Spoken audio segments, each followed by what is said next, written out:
Bonjour à tous et bienvenue dans la Minute de Saut, un coup d'œil sur l'actualité non sponsorisée par BFM TV. Tout d'abord, merci beaucoup de regarder la vidéo, n'hésitez pas à me rejoindre sur mes réseaux sociaux, Sofiane Taï, E de TAI, sur Facebook, Twitter, YouTube, Instagram et TikTok. On commence les infos. En Allemagne, un homme qui était devenu millionnaire grâce au Bitcoin milite maintenant pour son interdiction. Tu sais, c'est pas logique, c'est un peu comme si, grâce au vote des étrangers, tu devenais président, et une fois au pouvoir, tu joues le jeu de l'extrême droite. Coucou Manu. Dans les Ardennes, des policiers municipaux à vélo arrêtent un chauffard en Porsche 911. Sérieux, elle avait combien de joints de culasse en même temps pour se faire rattraper par des policiers à vélo? Porsche, c'est plus ce que c'était.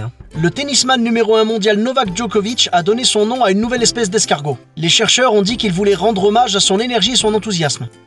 Je sais pas comment je l'aurais pris à sa place. En même temps, je veux pas trop critiquer parce que si jamais un jour je perds, c'est qu'on veut donner mon nom à une nouvelle espèce d'hippopotame.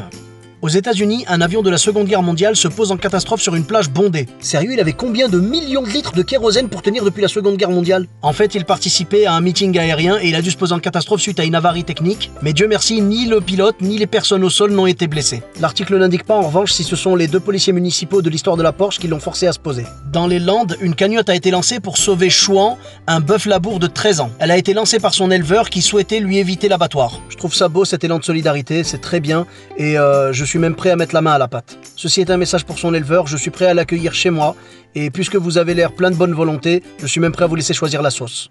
À Tours, un hôtel de luxe pour les chats va bientôt ouvrir ses portes. Sérieux, on a déjà réglé le problème des gens qui vivent dans la rue, comme ça on loge des chats. Moi je propose une solution. On pourrait aider les humains aussi, parce que si ça se trouve, comme c'est un hôtel de luxe, le chat a peut-être le droit à un +1. Après les punks à chiens, faut qu'on lance le mouvement des punks à chats. À Toulouse, la montre suisse du fondateur de Bugatti a été adjugée aux enchères 273 000 €. Moi le souci c'est même pas de pouvoir me payer cette montre, c'est que même si j'arrivais à me la payer, je serais toujours en retard. En retard de luxe, mais en retard. En Haute-Garonne, un conseil municipal est entré en méditation sur les conseils d'une élue. Ça a permis de détendre tout le monde. Je la vois d'ici la prochaine étape. Excellente idée, Martine. Aux États-Unis, la livraison de pizza dans la ville de Houston se fait désormais par voiture autonome. Je me demande jusqu'à quelle distance kilométrique ils font les livraisons, parce que moi j'habite à Bordeaux du coup. Toujours aux États-Unis, Major, le chien de Joe Biden, repart en entraînement pour mieux se comporter. La prochaine fois, quand on lui dira « Attaque Trump », il écoutera.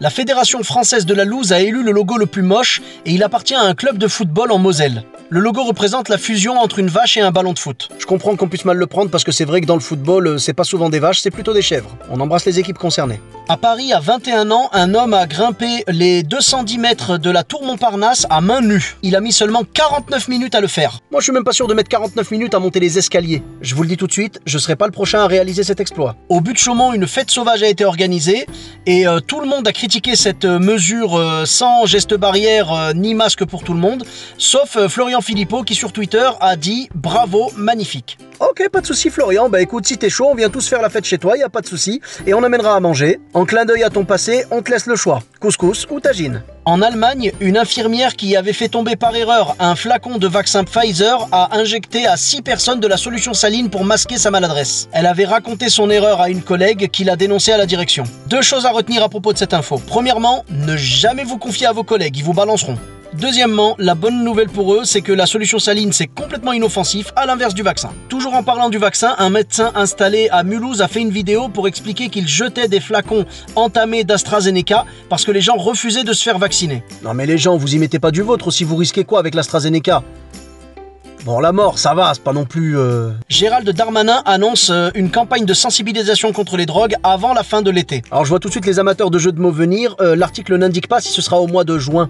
À Lyon, des cambrioleurs ont été interpellés dans la cave d'un restaurant. Les gars, un peu de patience, Macron il a dit que ça rouvrait le 9 juin. En Ukraine, on commémore les 35 ans de la catastrophe nucléaire de Tchernobyl. J'imagine s'ils veulent faire un événement en grande pompe, tu sais genre ils font un concert avec 10 000 personnes, le chanteur il rentre sur scène, il dit tout le monde les mains en l'air et t'as les 10 000 personnes qui lèvent les mains, tu vois 60 000 mains dans la salle, c'est... À Taïwan, en un mois, un homme s'est marié 4 fois et a divorcé 3 fois. D'avec la même femme. Quand tu lis cette info comme ça, t'as envie de lui dire « Mec, si c'est pas la bonne, c'est pas la bonne, lâche l'affaire, il y a un problème de ton côté ou du sien, mais ça colle pas. » Mais non, c'est plus vicelard que ça. En fait, il faisait ça parce que les entreprises taïwanaises sont tenues de donner 8 jours de congé à chaque mariage. Donc 8 x 4, 32, il espérait obtenir 32 jours de congé. À la base, l'entreprise avait écopé d'une amende de 20 000 € et finalement sa supercherie a été découverte et il a osé réclamer les 24 jours restants qu'on lui avait pas donnés encore. Franchement, avec un culot pareil, il va finir au gouvernement, lui. En Gironde, un magasin Hit Salade va ouvrir à Bouliac et il offre des salades à ses 100 premiers clients. Alors pour ceux qui me connaissent et qui suivent mes vlogs de gros, vous savez que cette information m'intéresse pas du tout. À Bordeaux, 100 repas gratuits pour les étudiants et un cours de fitness gratuit au jardin public. Bon, il n'y a qu'une seule de ces deux infos qui m'intéresse. Non, pas le cours de fitness. Si j'ai été étudiant il y a quelques années, ça compte ou pas? Le chocolatier C'est Moi s'est associé avec l'application Too Good To Go pour sauver 750 paniers de chocolat de la poubelle. Trop de blabla, trop de procédures. Donnez-leur mon numéro de téléphone, c'est réglé. Pour la réouverture des restaurants, le MEDEF proposait d'avancer la date au 10 mai et Bruno Le Maire la maintenait au 15. Je suis choqué. C'est la première fois de ma vie que je suis d'accord avec le MEDEF. Elon Musk prévient que des gens vont mourir en allant sur Mars. Bon, on va rester à Bordeaux, hein. Et enfin, pour finir, Yves Régnier, qui incarnait le commissaire Moulin, vient de nous quitter. J'aimais beaucoup cette série et j'ai appris à l'occasion de son décès que Patrick Balkany avait joué dans un épisode son propre rôle. Franchement, moi je pensais que c'était un bon flic, hein, mais quand tu vois qu'il avait Balkany à côté de lui et qu'il l'a pas arrêté, il a baissé dans mon estime. Voilà les amis, c'est tout pour cette semaine. Merci d'avoir regardé la vidéo. Vous pouvez bien sûr la liker, la partager, en parler autour de vous. Je vous dis à très bientôt pour une nouvelle Minute de Saut. Bis à tous, même à toi là-bas.